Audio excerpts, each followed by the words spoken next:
Hi, this is Gayla from JubileeFabric.com, and today we're going to show you how to make a rag style quilt square. We have cut out two pieces of fabric, and that will be the both sides of your square of your sandwich, and then we want to cut a small piece of batting to go on inside of your sandwich.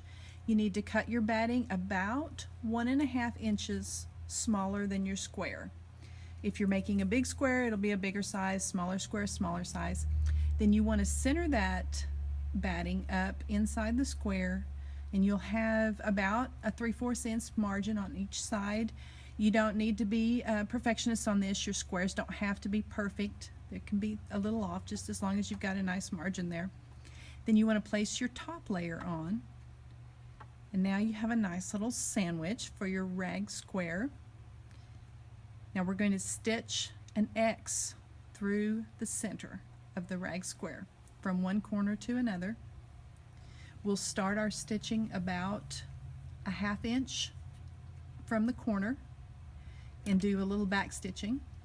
And we're using some really black dark thread on this so that you can see the stitching well. If you're doing this for a rag quilt, you probably will want to use a coordinating color of thread so it won't show up quite so dramatically.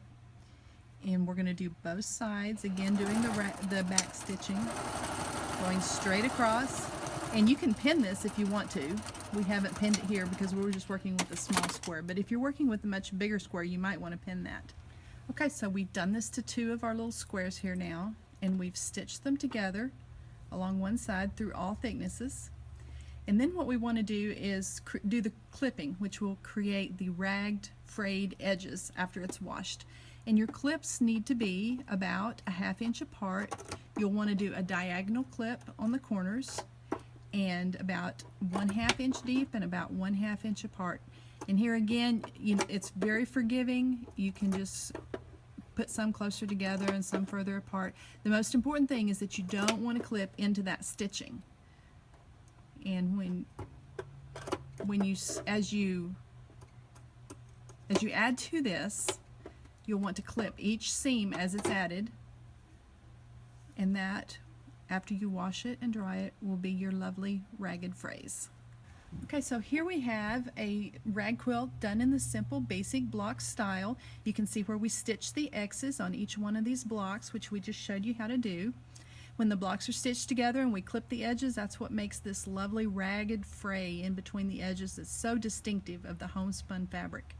Now if you make a quilt like this and you stitch your blocks together, you're going to want to do a stitch around the perimeter of the entire quilt when you get done, because this edge has not been stitched, and we want to give that just a little safety stitching there so that nothing comes loose and doesn't fray in any deeper than you want it to fray. That stitching will stop the fraying.